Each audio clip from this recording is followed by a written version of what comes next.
ये खबर KR मंगलम university द्वारा प्रस्तुत की गई है।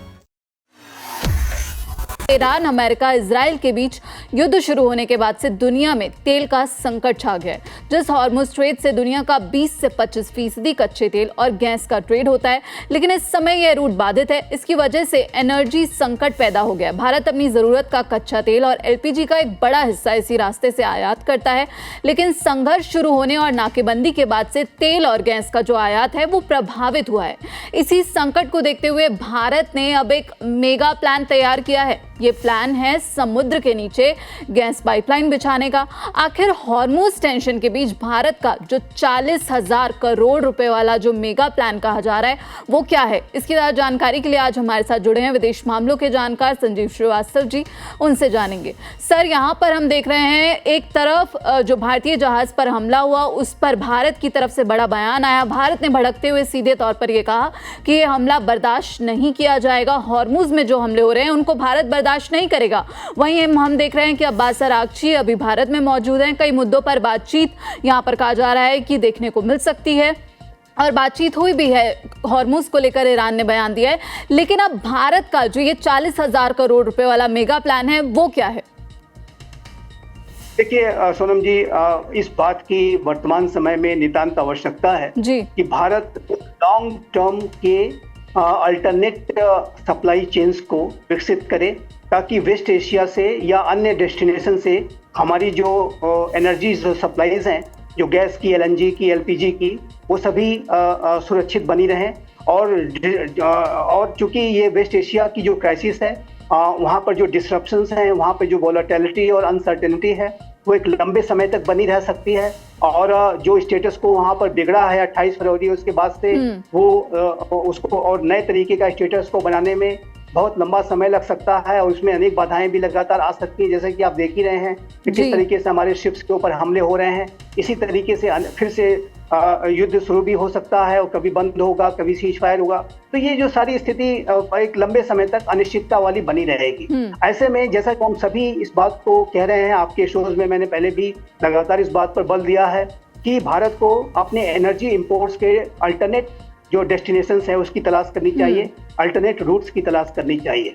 और इस प्रक्रिया में एक बड़ा मेगा प्लान भारत अब उसके ऊपर कार्य कर रहा है कि ओमान से गुजरात तक भारत अरब सागर से होते हुए जो 2000 किलोमीटर तक की जो लंबी गैस पाइपलाइन को बिछाने का जो कार्य है उसके ऊपर भारत कार्य करने जा रहा है। इसमें 40,000 करोड़ रुपए तक की लागत आ सकती है और ये जो पूरा समय है 5 से 7 वर्ष इसमें बनाने में इसको लग सकता है। लेकिन ये अगर जो गैस पाइपलाइन तैयार हो गई तो इसके माध्यम से भारत ओमान से, UAE से, सऊदी अरेबिया से, इवन की ईरान से और ओमान से और कुवैत से भी इस तरीके के जो गैस की जो अपनी जो सप्लाईज हैं, जो एनर्जी सप्लाईज हैं, वो इन गैस पाइपलाइन के माध्यम से कर सकता है। और जाहिर है कि ये भारत की एनर्जी सिक्योरिटी को बहुत ही मजबूती प्रदान करेगा और वेस्ट एशिया की जो एक लंबे और ये जो क्राइसिस है इसका जो दायरा है ये महीनों और वर्षों तक खिंच सकता है। तो ऐसे में ये जो लॉन्ग टर्म का जो डिस्ट्रप्शन दिखाई दे रहा है वेस्ट एशिया की क्राइसिस की वजह से, उसका एक स्थायी समाधान इस गैस पाइपलाइन के माध्यम से हमें मिल सकता है। जैसा कि आप जानते हैं कि UAE से जो एक फुजेरा गैस पाइपलाइन है उसके माध्यम से UAE एक बड़े पैमाने पर जो राष्ट्रों को अपनी एनर्जी सप्लाईज कर पाता है। तो भविष्य मेरे असेसमेंट के मुताबिक वेस्ट एशिया में जो एनर्जी सप्लाईज का है वो गैस पाइपलाइंस पर अब डिपेंडेंसी ज़्यादा बढ़ेगी, क्योंकि ये जो स्टेट ऑफ हॉर्मुज़ है वो एक लंबे समय तक बाधित रह सकता है। इसी तरीके की बाधाएं जो है बाब अल मंडेब स्ट्रेट में, रेड सी और गल्फ ऑफ एडन में भी आ सकती हैं। तो उन सारी स्थितियों को ध्यान में रखते हुए सबसे अच्छा इसका विकल्प यही है कि गैस पाइपलाइंस का इस तरह से निर्माण किया जाए और उसके माध्यम से जो वेस्ट एशिया का जो अपार जो ऊर्जा का जो भंडार है ऑयल और गैस का, उसको कंटिन्यूस उसकी जो सप्लाईज हैं वो सुनिश्चित की जा सकती हैं। तो ये मेगा प्लान है, बिग प्लान है और बहुत ही अप्रोप्रिएट प्लान है मैं कहूँगा। और इसके ऊपर तुरंत ही कार्य को करने की आवश्यकता है ताकि इसको जल्द से जल्द बनाया जा सके। क्योंकि मैं फिर से इस बात को, और जैसे कि हमारे प्रधानमंत्री श्री नरेंद्र मोदी ने इस बात को संसद में भी कहा, अन्य अपनी सलाहों के माध्यम से भी जो 7 सलाहें उन्होंने दी उसके माध्यम से भी बहुत स्पष्ट है कि भारत की सरकार भी इस बात को मान के चल रही है कि ये जो क्राइसिस है एक लंबे समय तक चलने वाली प्रक्रिया हो सकती है। तो ऐसे में तो हम अपनी जो ऑस्टेरिटी के जो मेजर्स इत्यादि तो हम नहीं लेंगे ही, आपदा में से डील करने के लिए अपने आप को तो हमें तैयार करना ही होगा। लेकिन इस पूरी क्राइसिस का जो एक जो वैकल्पिक जो समाधान क्या हो सकता है उसके ऊपर भी कार्य करने की आवश्यकता है, और उसमें ये जो गैस पाइपलाइन का जो मेगा प्लान है वो एक बेहद महत्वपूर्ण स्थान रखता है। और मैं आशा करता हूँ कि कार्य जल्दी शुरू किया जाएगा। सर यहाँ पर आपसे एक सवाल लेना चाहूंगी, यूएई की बात जो आपने की, तो यहाँ पर यूएई ने ओपेक से बाहर होने का फैसला लिया, इससे क्या भारत को कोई बड़ा फायदा देखने को मिल सकता है? और इसी के साथ जो ये मेगा प्लान की बातचीत हो रही है, ये दोनों मिलकर लिए क्या भारत के लिए अब जो है एक बम्पर फायदा यहाँ पर देखने को मिलेगा? जरूर। देखिए, यूएई अगर ओपेक से बाहर आया है तो उसको फ्लेक्सिबिलिटी हासिल हुई है, उसको ऑटोनॉमी हासिल हुई है। जो ओपेक का जो कोटा बेस्ड सिस्टम था उसके तहत यूएई कहीं न कहीं अपने आप को एक रिस्ट्रिक्टेड महसूस करता था, और वहीं उसका जो कंपटीटर सऊदी अरेबिया है उसको बड़े पैमाने पर अपने जो ऑयल का प्रोडक्शन कर पाता था, और यूएई जाहिर है कि उससे अपने आप को रिस्ट्रिक्टेड महसूस करता था। तो यूएई ने ये जो निर्णय लिया है वो अपने भविष्य के इकोनॉमिक और एनर्जी संबंधित जो विजन है, जो उसकी ऑटोनॉमी की तलाश है, जो फ्लेक्सिबिलिटी की तलाश है, उसको ध्यान में रखते हुए उसने ये निर्णय लिया है। और जाहिर है कि उसके बाद फुजेरा जो गैस पाइपलाइन है उसके माध्यम से वो बड़े पैमाने पर अपने एनर्जी रिसोर्सेज को एक्सपोर्ट कर सकता है, और उसके ऊपर अभी कोई इस तरीके के रिस्ट्रिक्शंस नहीं होंगे। और ऐसे में भारत भी यूएई से बड़े पैमाने पर अपने एनर्जी इंपोर्ट्स को कर सकता है। तो जरूर इसका जो लाभ है वो भारत को भी होने जा रहा है। और हमारे राष्ट्रीय सुरक्षा सलाहकार श्री अजीत डोवाल ने जो यूएई की यात्रा भी की थी, और जाहिर है कि भारत और यूएई के जो संबंध हैं वो बहुत महत्वपूर्ण है। हमारे प्रधानमंत्री श्री नरेंद्र मोदी यूएई की यात्रा पर भी जा रहे हैं। तो ऐसे में ये जो निसंदेह इस यात्रा से भी भारत और यूएई के जो एनर्जी के जो कोऑपरेशन के संदर्भ में प्रगति होने की मैं बड़ी संभावना देखता हूँ, क्योंकि अभी यूएई ओपेक से बाहर आ गया है और भारत को एनर्जी की नितांत आवश्यकता है। तो यूएई जरूर भारत को अपने एनर्जी सप्लाईज को रैंप अप करेगा, उसको बढ़ाएगा, और आने वाले समय में जो भारत जो गैस पाइपलाइन का जो मेगा प्लान बना रहा है उसके माध्यम से भी यूएई अपने एनर्जी रिसोर्सेज को भारत को दे पाएगा। तो ये बहुत ही महत्वपूर्ण डेवलपमेंट्स हैं जो गैस पाइपलाइंस के माध्यम से होने जा रहे हैं। और मैं मानता हूँ कि भारत की सरकार वर्तमान समय में भी और भविष्य के सिनेरियोज को भी ध्यान में रखते हुए तेज गति से अल्टरनेट जो हमारे जो एनर्जी इंपोर्ट्स के जो रूट्स एंड डेस्टिनेशंस हैं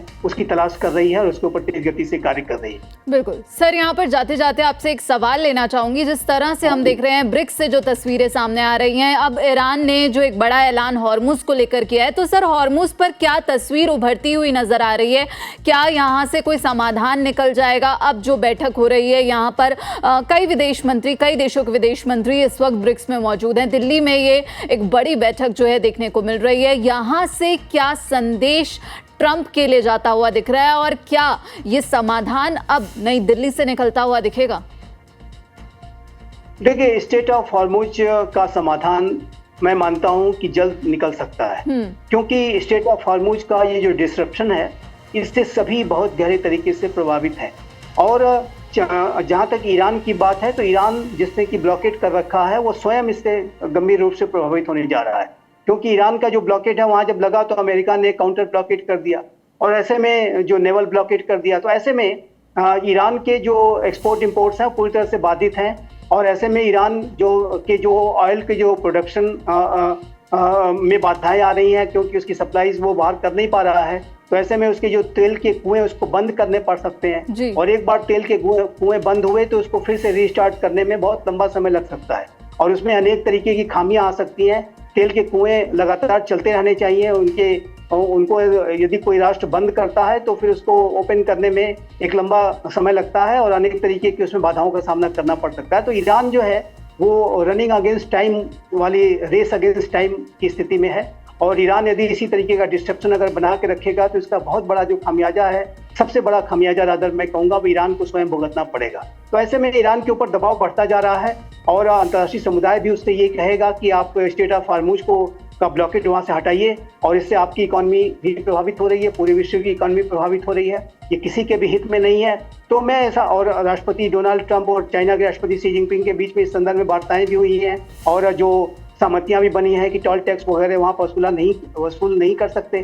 तो ऐसे में स्टेट ऑफ हॉर्मुज के नॉर्मलाइजेशन को लेकर के, डीवेपनाइजेशन को लेकर के मैं आशान्वित हूँ और मैं ऐसा मानता हूँ कि ये सस्टेनेबल बहुत लंबे समय तक नहीं होगा कि ईरान ऐसा उसको ब्लॉकेट करके रखे और अमेरिका फिर उसको काउंटर ब्लॉकेट या नेवल ब्लॉकेट करके रखे। तो स्टेट ऑफ हॉर्मुज में मैं सफलता की संभावनाएं ज़्यादा प्रबल देखता हूँ। लेकिन जहाँ तक यूएस ईरान के बीच में एक पीस डील की बात है, तो वो पीस डील को करने में समय लगेगा और वो इतना आसान नहीं होने जा रहा। वो एक लॉन्ग ड्रॉन प्रोलॉन्ग प्रोसेस दिखाई देता है। बिल्कुल, बहुत बहुत शुक्रिया सर आपका इस पूरी जानकारी के लिए।